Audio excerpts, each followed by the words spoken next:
지난 수요일에 제가 예배를 드리고 집에 돌아가서 9시 뉴스를 틀어놓았습니다. 틀어놓고는 아내와 또 아이들하고 이런저런 얘기를 하느냐고 뉴스가 무슨 뉴스가 나오는지 그렇게 귀담아 듣지 못했는데요.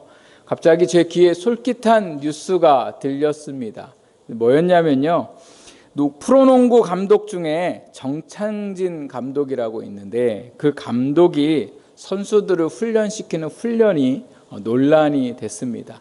이 훈련을 이제 대해서 지금이 이제 농구의 이제 그 연습 기간이라고 합니다. 다음 시즌을 준비하는 훈련 기간인데 이 훈련 기간이 되면 농구장에 가서 뭐 기술을 연마하든지 아니면 웨이트장에 가가지고 근육을 좀 이렇게 훈련하고 농구에 필요한 것들을 좀 훈련을 해야 되는데 이 정찬진 감독이 어디를 갔냐면 산으로 선수들을 데리고 갔습니다. 그리고 산으로 데리고 가서 오르막길을 8km에서 11km, 그래서 오르막만 있는 길을 열심히 뛰도록 이렇게 훈련을 했는데요. 이 훈련을 가지고 전 국가대표 선수였던 이 선수와 또 해외에 나가 있는 그러한 유망주 선수가 뭐라고 표현을 했냐면 구시대적 훈련이다 이렇게 표현을 했습니다. 그러면서 이 훈련은 마라톤 선수나 해야 하는 훈련이지 농구 선수에게는 전혀 도움이 되지 않는 훈련이다 이렇게 말을 했습니다. 제가 뉴스를 들으면서 이 정창진 감독이 훈련시키고 있는 그 프로팀의 선수들은 그럼 어떻게 생각할까 하는 생각이 들었습니다. 다른 선수들은 필요 없는 훈련이라고 하는데 자기가 데리고 있는 선수들은 어떤 생각을 할까? 여러분은 어떤 생각을 할 것 같습니까? 이 감독 밑에서 이 더위에 세상에 그 오르막을 8km에서 11km를 뛰는 이 선수들도 어떤 생각을 할까? 제 생각에는요, 이 선수들도 마찬가지로 마음에 들지 않는 훈련으로 생각할 거라는 생각이 들었습니다.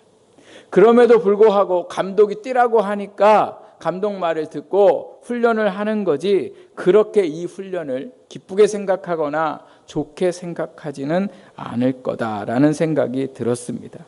그리고 또 한 가지 어떤 생각이 들었냐면 이 감독은 어린 나이에 불구한 선수들이 이렇게 이 훈련에 대해서 구시대적이라고 표현을 하고 심지어 자기가 데리고 있는 선수들도 마음에 들어하지 않는 이 훈련을 왜 이렇게 계속 진행하고 있을까 하는 생각을 해보게 되었습니다. 오늘 우리에게 주신 하나님의 말씀을 보면요. 17절에 이렇게 시작을 하죠. 바로가 백성을 보낸 후에 애굽 왕이었던 바로는 종으로 있던 이스라엘 백성들을 하나님이 내리신 재앙이 무서워서 그 백성들을 보내주게 됩니다. 이스라엘 백성들이요, 이 애굽에서 430년을 살다가 보내주는 이 시간에 나오게 되었는데 그들의 살아온 세월이 얼마나 힘들었고 고통이었는지 모릅니다. 벗어나고 싶어도 벗어날 수 없는 세월을 백성들이 살았습니다. 그런데 그 백성들이 애굽에서 나와서 이제는 자기들이 어디로 가야 하는지 알고 있었습니다. 그 가야 할 곳은 어디였냐면 가나안 땅이었습니다. 땅 한편 없던 그들이 각자에게 땅이 주어지고 그 땅에 들어가서 농사를 지으면 그 본인이 농사 지은 열매를 자기 것으로 가질 수 있다고 또한 들었습니다.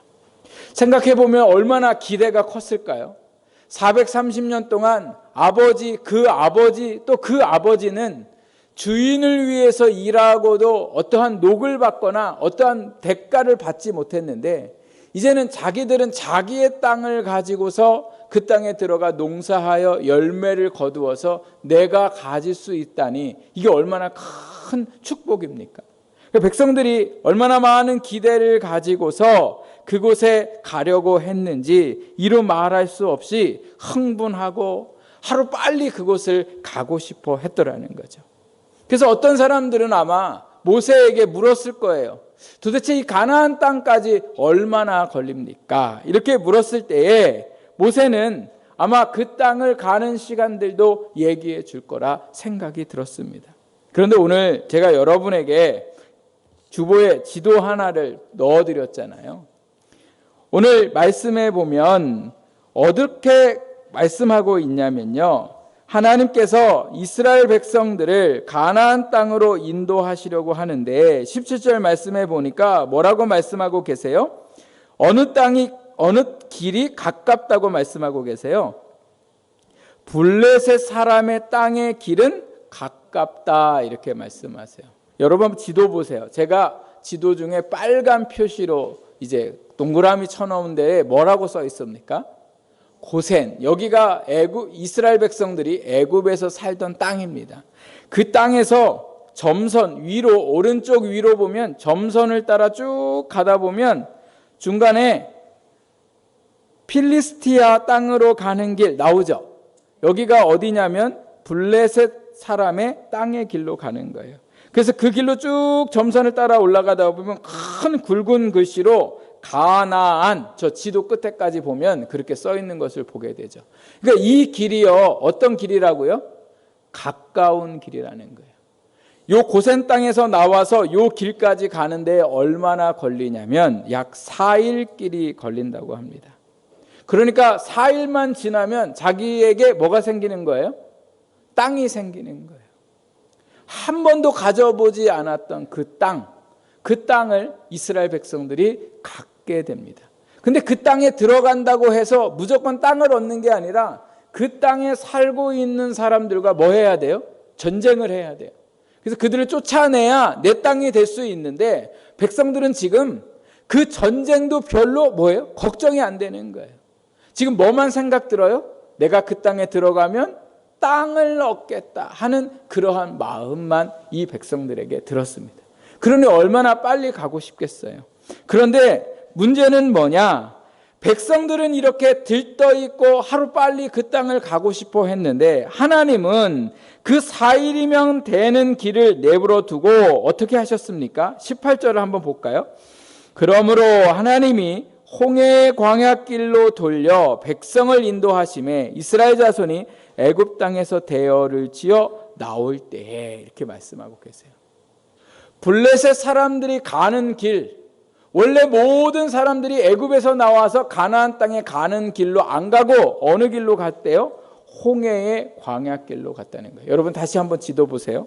홍해의 광야길은요 어디냐면 그 고센에서 오른쪽으로 조금만 밑으로 나오면 뭐라고 써 있냐면 숫곳이라는 곳이 나옵니다. 보셨어요? 그 숫곳에서 이제 밑으로 쭉 내려가 보면 그 빨간 화살표가 바알츠폰이라고 나와 있는 곳으로, 여기가 이제 홍해에 있는 길이죠. 홍해. 그러니까 하나님이 지금 이 길을 통하여 광야길로 해가지고 그 빨간 줄을 쭉 보면 이렇게 들어가도록 하나님이 그 길을 인도하시고 있더라는 거예요. 이 길로 가면 가나안 땅에 얼마나 걸려서 가냐? 한 달을 가야 하는 길이라는 거예요. 여러분 4일 길을 가는 게 좋아요? 한 달 길을 가는 게 좋아요? 4일 길을 가는 게 당연히 좋죠. 그런데 백성들은 4일 길을 가고 싶은 것이고 하나님은 어느 길로 가셨어요? 한 달이 되는 길로 갔더라는 거예요. 더군다나 광야길은 어떤 길이냐면요, 낮에는 무척 덥고 밤에는 추위가 있고 또 수많은 독이 있는 벌레들과 뱀들이 우글거리는 곳이 바로 광야길이었습니다. 더군다나 그 백성들 안에는 아이들도 있었고 짐승들도 있었습니다. 그러니까 될 수 있으면 빨리 그 길로 가야 하는데 하나님은 그들을 힘든 한 달의 길을 걷도록 하셨고, 더 큰 문제는 뭐냐? 이 광야 길은 아무도 가지 않았던 길이라는 거예요. 사람이 보통 길을 멀리 돌아가도 보통은 길이 있는 곳으로 가잖아요. 그런데 지금 이 광야 길은요, 한 번도 다른 사람이 걷지 않았던 길. 그러니까 누구나 가나안 땅에 들어갈 때 이 길로 가는 사람은 아무도 없었는데 누가 지금 그 길을 개척하면서 가고 있는 거예요? 이스라엘 백성들이 그 길을 개척하면서 가는 거죠. 아주 최악의 길입니다. 제가 성지순례를 가면서 이스라엘의 광야에 한번 나가봤어요. 거기에 이제 뭔가 이렇게 유적이 있고 그렇기 때문에 이제 나갔는데 얼마나 뜨거운지 몰라요. 그늘에 있으면 시원한데 그 뜨거운 그 사막길에 거기서 살라고 해도 도저히 살 수가 없는 거죠. 그처럼 아주 최악의 땅이 바로 홍해의 광야길이었더라는 거죠. 백성들은 그 길로 가고 싶지 않았지만 하나님은 놀랍게도 그 길로 인도하셨고 그 길로 가라고 하셨습니다.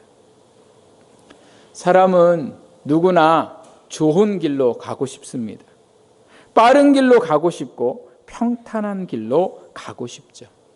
심지어 어느 길로 가야지 빠른지, 어느 길로 가야지 평안한지 우리는 다 알고 있습니다. 그런데 문제는 우리가 어느 길이 평탄하고 어느 길이 좋다고 한들 우리가 그 길을 갈 수 있냐는 거예요. 지금 여러분이 가고자 하는 그 길, 알고자 하는 길로 여러분은 잘 가고 계십니까? 지금 여러분이 살고 있는 배우자는 여러분이 원했던 사람인가 한번 생각해 보세요.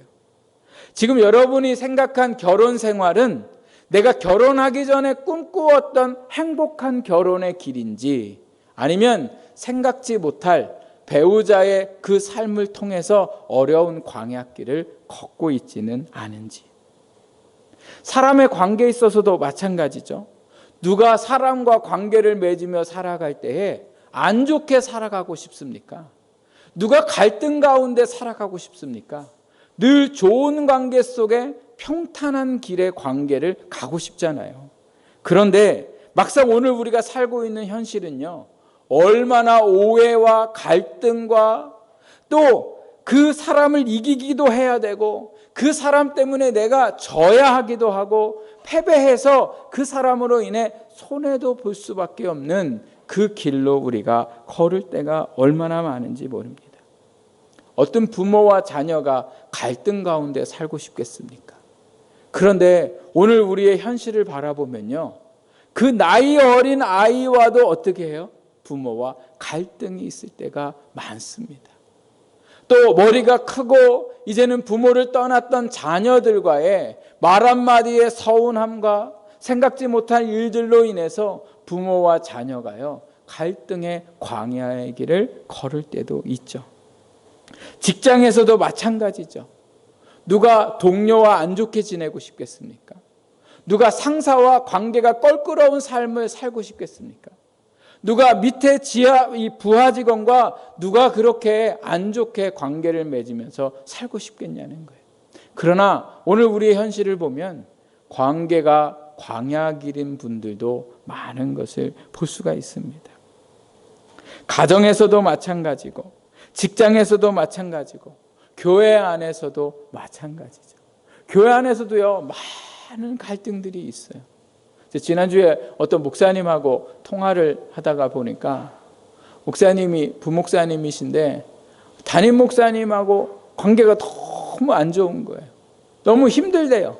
그래서 지금 이제 그 교회에서 나와야 되는데 놀랍게도 그 교회에 오시는 부목사님마다 1년을 버티지 못하고 나가는 분들이 너무 많은 거예요. 그러니까 관계가 너무 어려워요. 또 어떤 목사님은 원로 목사님과 담임 목사님의 관계가 어려워서 힘들어하는 분들도 있고, 목사님과 성도들이 관계가 어려워서 힘들어하는 교회들이 많은 것을 볼 수가 있습니다. 지난주에 저희 교회 구집사님 언니가 식당을 오픈하셨다고 해서 저희가 이제 신방차 다녀왔는데요. 그 언니도 지금 걱정이 많으신 거예요.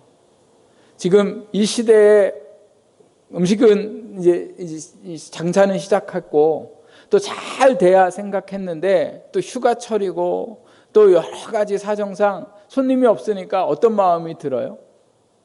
장사가 안 되면 어떡하나 하는 걱정이 들게 되는 거죠. 그래서 자매들이 모여갖고 막 회의했다고 얘기하시더라고요.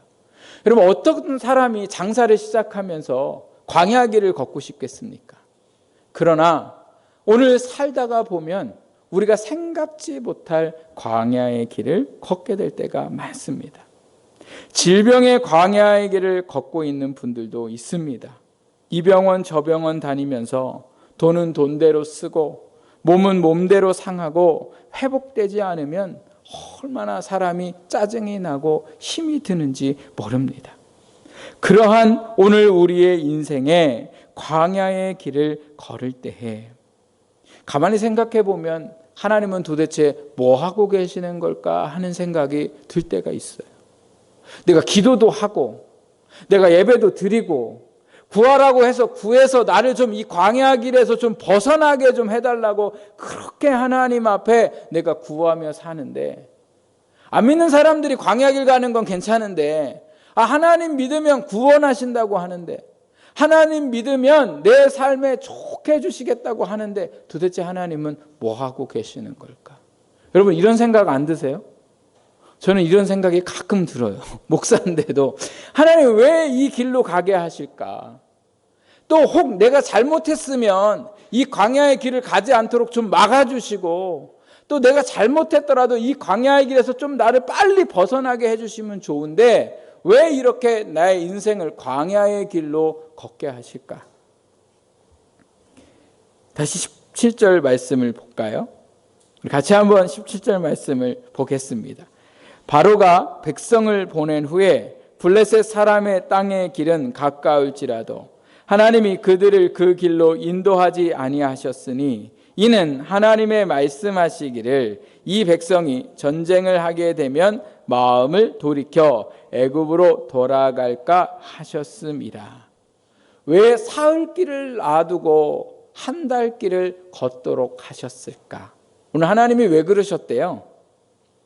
백성들이 그 가나안 땅의 길로 가면 그 가나안 족속들과 싸움을 해야 되는데, 이 가나안 족속들 중에 누가 있었냐면요, 골리앗과 같은 사람들이 있었어요. 막 키가 2m가 훨씬 넘고 싸움에 능했던 강한 사람들이 있었다는 거예요. 근데 그 사람들과 만나서 전쟁을 하게 되면 백성들이 어떻게 할까 봐요? 마음을 뭐 해서? 돌이켜서 애굽에서 나온 걸 후회할까 봐 하나님이 백성들의 이 마음의 상태를 아시고 어떻게 하셨다는 거예요? 홍해의 광야길로 가게 하셨더라는 거예요. 하나님의 문제가 있어서가 아니라 지금 누가 문제예요? 백성들의 마음의 상태가 문제예요. 근데 하나님이 이 말씀은 백성들에게 직접 하신 말씀이 아니에요. 그러니까 백성들은 얼마나 이상하겠어요. 분명히 가나안 땅으로 가야 하는 길은 저 위로 가야 하는 길인데 자꾸 모세가 자기들을 어디로 이끌어요? 밑으로 광야 있는 곳으로, 길이 없는 곳으로 자꾸 이끄니까 백성들은 마음에 의심을 품게 되고 이해할 수 없는 생각들이 가득하게 된 것을 볼 수가 있습니다. 그런데 하나님은 백성들의 마음의 상태를 너무도 잘 알고 계셨더라는 거예요. 이스라엘 백성들은 애굽에서 430년을 살았는데 어떤 상태로 살았습니까? 종의 상태로 살았어요. 종. 주인의 마음으로 사는 게 아니라 종의 마음으로 사는 거예요. 그러니까 머리서부터 발끝까지 무슨 근성이 있어요? 종의 근성이 있는 거예요. 스스로 뭔가를 할 수 없고 누군가가 뭐라고 해야 그대로 할 수 있고, 그리고 늘 일할 때에 감사와 기쁨과 내가 뭔가를 얻으려고 하는 성취감보다는 이게 주인 거니까 어쩔 수 없이 해야 하는 그러한 안 좋은 종의 근성들이 있더라는 거예요. 그리고 주인의 말 한마디에 두려워하고 무서워했던 연약한 마음들이 그들에게 있었더라는 거예요. 그러니까 전쟁이 일어나면 백성들은 반드시 뭐 할 거라는 거예요? 후회하고 도망갈 거라는 거예요. 그런데 백성들에게 그 가나안 땅에 가기 전에 이런 말을 하면 백성들은 뭐라고 얘기했을까요? 아우, 하나님 걱정 안 하셔도 돼요. 저는 그게 잘 갈 수 있어요. 저는 싸움도 잘 할 수 있어요. 그러나 여러분, 막상 내가 그 길로 잘 갈 수 있을 것 같지만 잘 갈 수 있습니까? 제가 말씀드렸잖아요. 누가 결혼을 할 때 안 좋은 삶을 살겠다고 누가 생각하겠어요? 검은 머리 팥뿌리가 되도록 잘 이해하고 사랑하고 살려는 마음으로 결혼하는 거 아닙니까? 그런데 막상 살다가 보면 내 마음의 다짐처럼 살게 되냐는 거예요. 누가 학교 들어간 학생이 내가 공부 못하겠다고 생각하는 사람이 어디 있겠어요? 마음만은 뭐 하고 싶어요? 공부 잘하고 싶죠. 그러나 막상 우리의 현실은 그럴 수가 없더라는 거죠. 왜요? 마음이 너무 약하기 때문에. 그래서 하나님은 이스라엘 백성들을 광야 길로 인도하셨더라는 거예요. 근데 백성들이 얼마나 약했는지요, 그 증거가 민수기 13장 14장에 가보면 나옵니다. 광야 길을 걷는 동안 하나님의 은혜를 경험하고 하나님의 능력을 경험했음에도 불구하고 이제 그 길을 다 걸어서 가나안 땅에 들어가려고 할 때에 하나님이 모세를 통해서 이제 니네 이제 걸어왔으니까 들어가 이렇게 말했을 때에 백성들이 뭐라고 얘기하냐면, 우리가 그냥 들어가면 안 될 것 같습니다. 이 백성들, 가나안 땅에 있는 사람들이 대단한 사람들이니까 우리가 그 땅에 어떻게 몰래 들어가야 하고 어떻게 공격해야 하는지 우리가 좀 정탐하고 오겠습니다. 그리고 그 정탐의 시간이 얼마나 걸렸냐면 40일이 걸렸다는 거예요. 여러분 생각해 보세요. 그냥 하나님이 들어가라 이렇게 하면 들어가면 되는데 무슨 정탐을 40일이나 해요. 땅에 그 정탐하러 들어가기 전에는 어떻게 들어가야 할까를 정탐하려고 들어갔는데 40일이 지나고 나와서는 이 사람들의 마음이 완전히 바뀌어 있습니다. 어떻게 바뀌었어요? 들어가지 못할 땅으로 바뀌어 있더라는 거예요. 그래서 14장 말씀에 보면요, 백성들이 밤새워 통곡하며 울었다 하고 민수기 14장에 말씀이 나와 있는 것을 보게 됩니다. 이처럼 백성들은 마음이 연약했습니다. 그래서 하나님이 이 홍해의 광야길을 통해서 하나님이 어떤 분이신가를 이스라엘 백성들에게 경험하게 하셨어요. 그리고 홍해 길을 걸어가면서 하나님이 홍해를 건너게 하시는 하나님으로, 또 시내 산에 올라서 하나님의 임재를 보게 되면서 하나님이 어떤 분인가를 깨닫게 하셨고, 또 그들이 어떻게 살아가야 하는지 하나님의 백성들로 살아갈 수 있도록 하나님이 법도 정해 주셨고, 그 광야길을 가는 동안 하나님은 그들이 더 이상 종이 아니라 하나님의 백성들로 변화되기를 원하셨더라는 거예요. 한마디로 뭐 하기를 원하셨냐면 훈련하게 하셔서 그들이 하나님의 백성으로 하나님의 용사로 거듭나게 하시기 위한 하나님의 뜻이 있었더라는 거예요.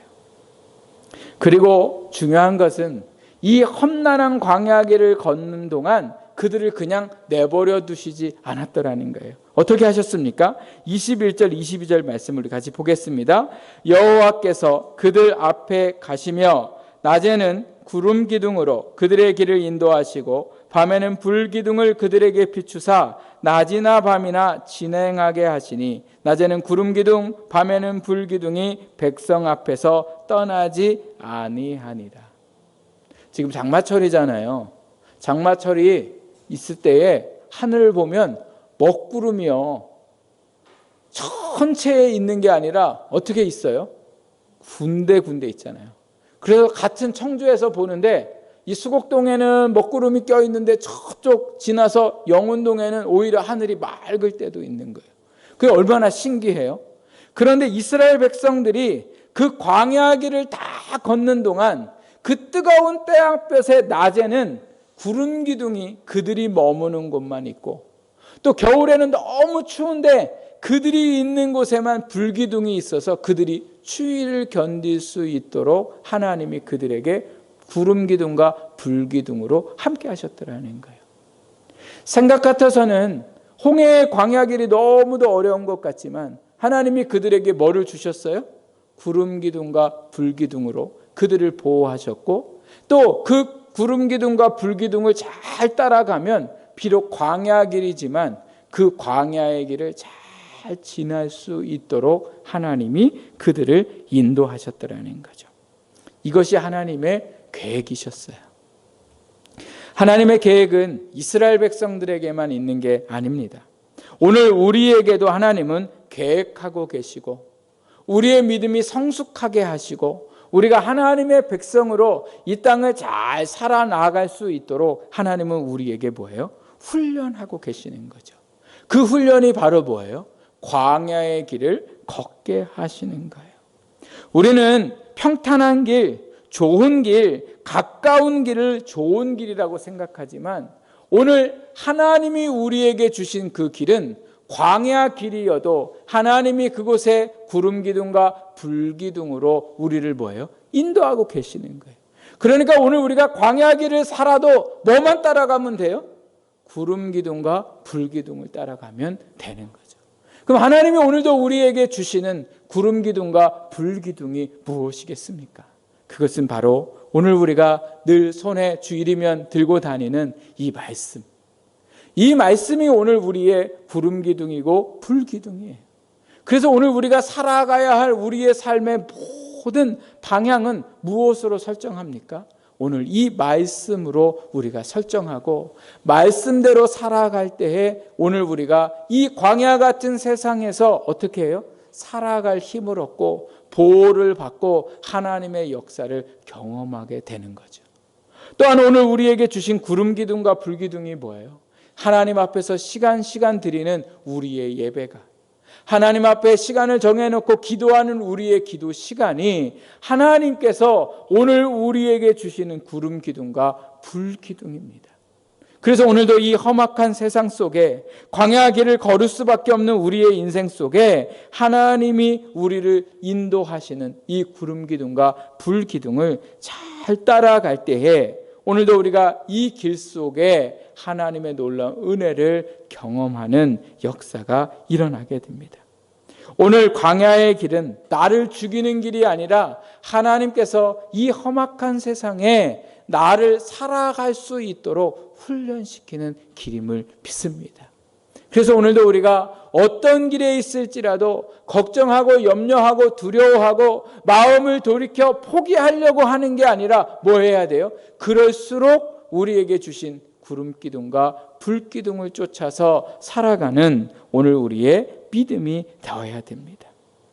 다시 농구 감독 정찬진 감독 이야기를 할까 합니다. 새까만 후배들이요, 자기의 훈련을 놓고 모욕적인 말을 했고 그 모욕적인 말을 들으면서도 이 감독이 계속해서 이 훈련을 하는 이유는, 이 감독은요 이 훈련을 18년 이상이나 해오고 있다고 합니다. 처음 프로팀 감독이 됐을 때부터 지금까지 이 훈련을 하고 오고 있는데, 이 훈련을 하면요 다리의 근육들이 튼튼해진다고 합니다. 선수들이 생각할 때는 농구에 전혀 도움이 안 되는 것 같은데 우리 발목에 있는 아킬레스건부터 또 우리 장단지와 허벅에 쥐가 잘 나는데, 운동선수들이 많이 뛰면 쥐가 나잖아요. 그 쥐 나고 또 근육이 다치는 그 모든 것들로부터 보호해주기 위해서 이 오르막길을 그렇게 뛴다는 거예요. 또 한 가지는 이 훈련을 하면서 힘든 구간마다 감독이 그곳에 서 있어서 그 힘들어하는 선수들을 격려하고 또 포기하려고 하는 그 선수들에게 가끔은 따끔한 한마디씩 건네면서 그들에게 힘을 주기 위해서 이 훈련을 한다는 거예요. 그리고 마지막으로는 이 훈련을 통해서 자기 자신의 한계를 느껴보고 그 한계를 극복할 수 있도록 하기 위해서 이 훈련을 한다고 그렇게 이 감독이 말했습니다. 그러면서 이 훈련을 잘 받은 선수 중에 시즌이 끝나고 시상식 때에 MVP가 된 선수들도 있었더라는 거예요. 그러니까 다른 사람들이 생각할 때는 이 훈련이 전혀 필요한 것 같지 않았지만 감독이 생각할 때에는 선수에게 있어서 무엇보다 뭐예요? 필요한 훈련이었다는 거예요. 오늘 우리는 이 땅을 살아갈 때에 어려움을 당하면 징계로 생각합니다. 하나님이 왜 나한테 이랬을까? 내가 혹시 뭔가 잘못한 게 있을까? 이렇게 오늘 우리는 징계로 생각하지만 하나님은 오늘 징계를 통해서 우리에게 어려움을 주시기도 하고 광야길을 걷기도 하시지만 하나님은 오늘 이 광야길을 걷게 하셔서 오늘 우리를 뭐예요? 강한 사람으로, 믿음의 사람으로 하나님이 우리를 성숙하게 하시려는 하나님의 계획이 있더라는 겁니다. 오늘 우리는 원하든 원하지 않든 광야길을 걸을 때가 많습니다. 사랑하는 여러분, 내가 지금 원하지 않는 광야길을 걷고 있다면 하나님이 지금 나를 훈련하고 계심을 믿으시기 바랍니다. 그리고 그 훈련을 포기하려고 하지 말고 그 훈련을 잘 견디기 위해서 무엇을 바라봐야 돼요? 하나님이 우리에게 주신 구름 기둥과 불 기둥을 바라봐야 되는 거예요. 도망가려고 하고 포기하려고 하는 게 아니라 오늘 그 광야길에서 구름 기둥이 어디에 있는지, 불 기둥이 어디에 있는지 그것을 바라보고 따라갈 때에 오늘 우리가 그 광야의 길을 지나 하나님이 약속하신 가나안 땅, 축복의 땅에 들어가는 역사가 있을 줄 믿습니다. 오늘 우리가 예비하신 그 가나안 땅에 들어가는 그날까지 광야길에서 힘들어하고 낙심하지 말고 하나님이 베풀어 주신 구름 기둥, 불 기둥을 바라보며 우리가 잘 걸어 나아가는 우리 모든 성도들이 되시기를 주님의 이름으로 부탁드립니다. 기도하겠습니다.